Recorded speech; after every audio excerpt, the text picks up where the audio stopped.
Hello everyone, this is Deanna Little, and my presentation is over Mayer's multimedia theory. Theorist Richard Mayer is currently the professor of psychology at the University of California in Santa Barbara. If you go to their website and do a quick search for his name, it will pull you up to his faculty page here, which gives a lot of great information on his background and his previous research, and gives you an inclination of his current research trends. He's really getting into a lot of instructional design processes, really how to immerse and make the best learning experiences for students with the use of multimedia. Originally, his theory was quoted by him as saying there is growing research indicating that learning is enhanced through the use of well-designed presentations compared to text-only materials.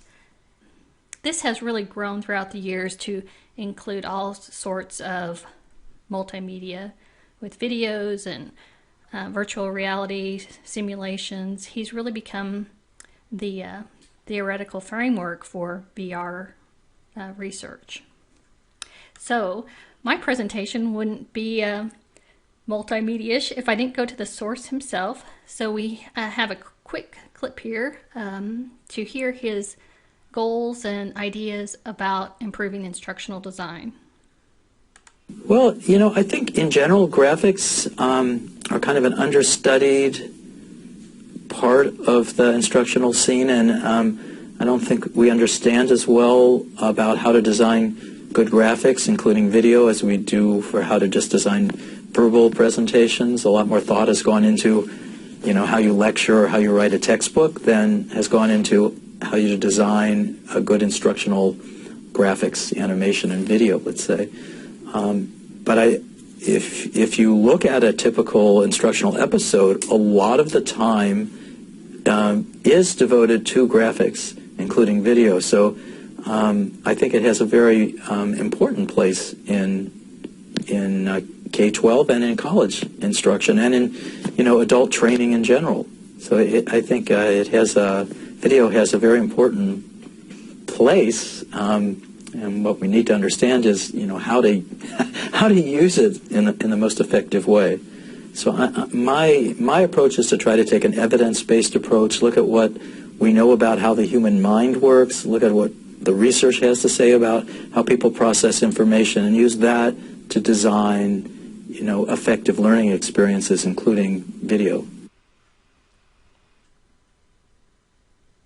So as Mayer mentioned, his emphasis on the human-computer interaction and that cognitive theory of how people process and retain and transfer that information into a live setting. So his theory is based upon everything that we studied in this class from Chapter 4, the dual coding theory, Sweller's cognitive load, and that active process of how people organize and process information. He's quoted here at the top by saying the goal of Mayer's research is to test the cognitive theory of multimedia learning that can account for how people learn from words and pictures in multimedia environments. My future research has to deal with virtual reality in a manufacturing environment. And it goes well with the multimedia theory because, as it states at the top, Mayer's theory goes well with how a person, like on the left side of the screen, can learn in a virtual reality simulated environment, take that knowledge, retain it, and ideally transfer it to the live shop environment. So my future research questions look something like this. Is there significant knowledge transfer of subjects who receive virtual reality instructional delivery versus traditional training? And is there a difference between the perceived confidence scores of subjects who receive virtual reality instructional delivery versus a traditional setting?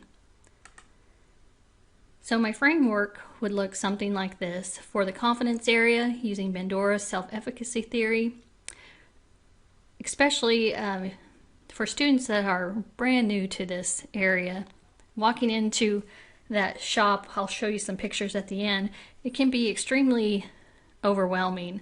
All the heavy equipment, the gases, the cylinders, just enormous amount of different types of welding equipment and hookups.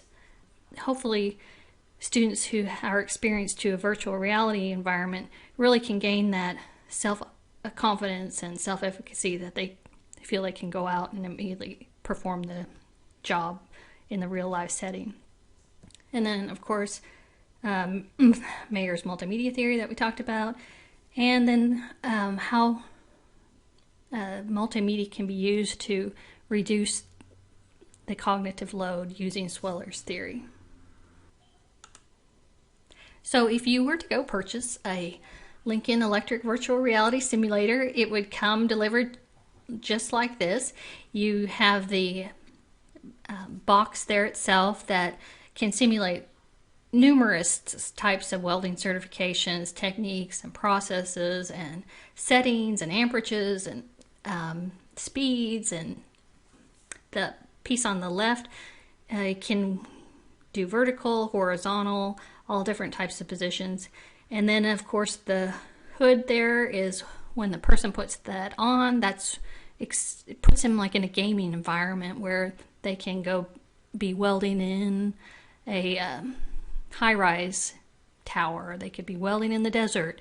They could be welding in a typical shop, all different types of environments as well. Up close look. This is just showing all the different positions that it can be placed in.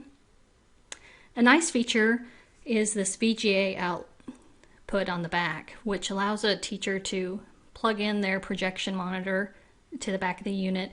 So as one student is doing a simulation, it can be projected to the entire class. And what a great learning experience for an entire class, because one of the difficulties in this area of training is when you go into the shop, the noise volume and the acoustics are just, definitely not the ideal environment. So when you have the virtual settings, you are placed in a nice, clean, air-conditioned room, which for training purposes allows all the students to hear the instructor and really to learn all the details in a nice setting. But definitely not what they will experience when they go into the real shop. This is just some shots that I took from our own training program at my school. But the goal of this research is to kind of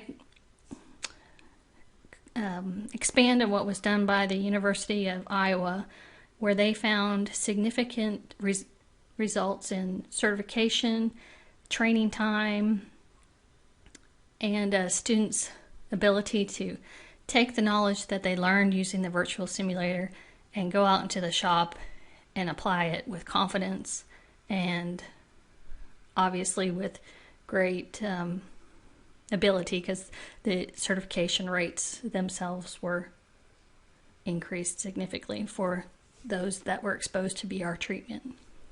So basically, this is my presentation over Mayer's multimedia. I think it is the growing theory for research in VR. Thanks. Hope everyone has a great holiday.